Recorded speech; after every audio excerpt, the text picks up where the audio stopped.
What's up, guys? This is Chase Coburn here from the MAAC Manual. We're going to break down the women's basketball bracket here in the MAAC with the MAAC basketball tournament beginning Thursday at 12 p.m. Eastern with the first women's games. You guys may be seeing this on Wednesday, maybe seeing this on Thursday. Nonetheless, I hope you guys do enjoy the coverage. We're going to provide some men's basketball coverage as well. And again, please follow and subscribe to Chase's Sports News if you want to see some general college basketball coverage in the coming weeks ahead of March Madness. But let's break down this bracket, a very interesting bracket, and some seeding implications that changed along the way. We're going to break it all down here on MAAC Manual. Again, please subscribe for all of your MAAC basketball coverage.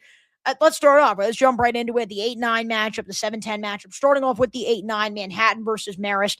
I mean, you're looking at a Jaspers team that is entering the tournament scorching hot. Meanwhile, Marist has lost 4 of their last 5 games. Plus, you also need to look at the fact that the Jaspers just beat the Red Foxes on the road. I think Brianna Davis is a legit post-contender, averaging 15 points per game. I see Manhattan moving on and winning this one and moving on to the quarterfinals of the MAAC tournament.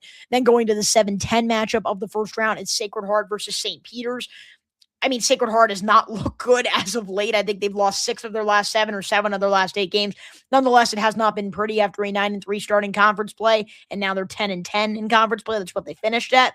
But St. Peter's maybe even more cold. They've lost 5 in a row and 7 of their last 8 games. And you can make an argument that St. Peter's offense is the worst in the conference, especially the one that is in the tournament. And I think Sacred Heart is a really stifling defense, one that has even given Fairfield, probably the favorite to win this whole tournament, some trouble over the past few weeks. I have the Pioneers moving on. Again, they got a favorable draw here in the MAAC tournament, though, again, they fell to 7. I just think they're much more talented than St. Peter's. I don't see the Peacocks moving on the women's side. I see Sacred Heart moving on here and winning in that matchup. Now going up to the top of the bracket, number 1 seeded Quinnipiac versus 8th seeded Manhattan. Quinnipiac tied for Fairfield with the 1 seed. They had tiebreaker, even though they split the season series due to some of the scheduling implications.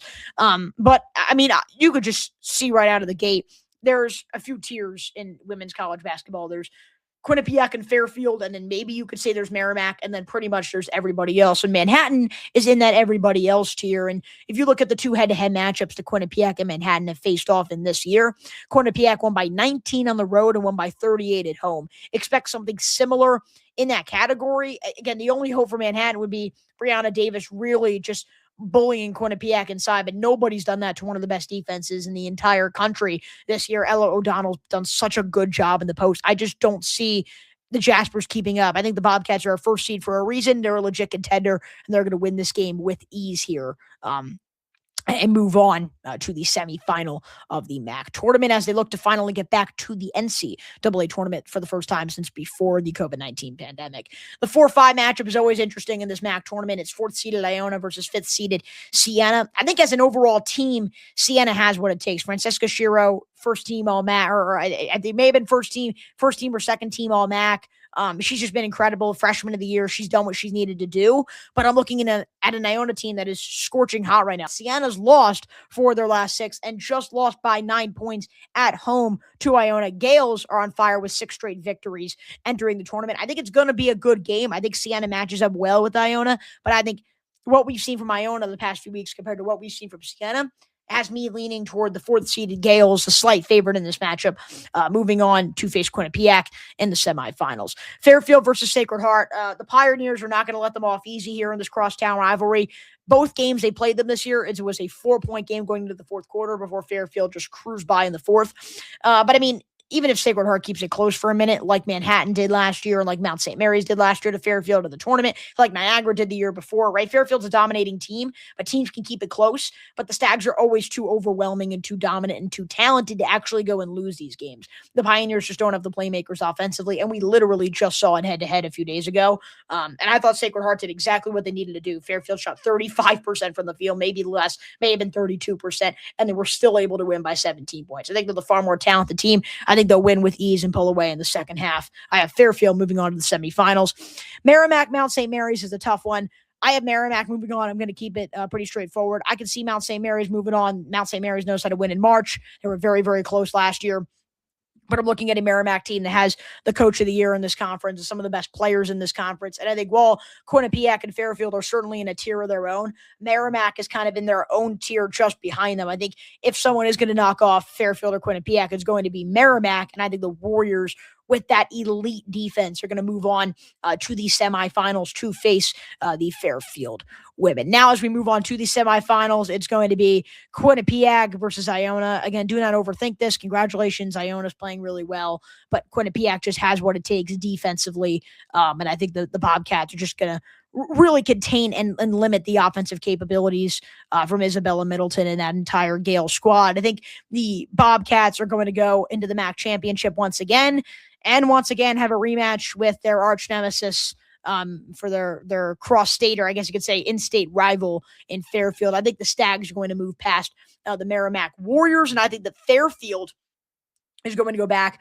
to the MAAC championship to set up a rematch between the Bobcats and the Stags. We saw it last year. We've seen it head-to-head. The past 4 matchups these guys have played against each other, it's 2 wins, 2 losses on both sides. I just think Fairfield has what it takes. And I think what we saw from Fairfield going on the road and beating Quinnipiac the last time, it was Carly Thibault-Dudanis making adjustments to get Katie Lamoureux going. Lamoureux at 30 points, even though Megan Anderson was mildly inefficient, even though the rest of the team was mildly inefficient. When the Stags get Katie Lamoureux, the player of the year in the conference, when they get her going, there's nothing that anybody in this conference and some teams across the country can really do to contain this Fairfield squad. Again, when Katie Lamoureux was playing at that level, I think a Quinnipiac stifling defense could easily try to contain her. I really do think it's going to be a chess match, right? The first game, Katie was contained quite a bit, really was not a part of the offense. The second game, Katie Lamoureux was the offense for Fairfield. I assume there's going to be a gray area, which is going to make this a barn burner. I think it's going to be a good game, but I think Fairfield has what it takes. And I think Fairfield also saw in the second half of that first game against Quinnipiac and in the entirety of the second game, if you can not only work in Lamoureux, but also feed the ball to Cyan Coe down low, for as great as Ella O'Donnell is down low, Cyan Coe is better. And Cyan Coe can kind of, I think, bully her a little bit in the shaded region. So a long-winded answer. I have the Fairfield Stags going on, winning a 3rd consecutive MAAC championship, becoming the 3rd women's basketball program in this conference to ever achieve such a feat. And right now, the AP number 25 ranked team in the AP top 25 poll. I'm going to have them moving on to the NCAA tournament, and this time having a chance to really prove their worth at a national stage as a 9th, 10th, or at the lowest possible scenario, an 11th seed, given their draw from the committee for March Madness.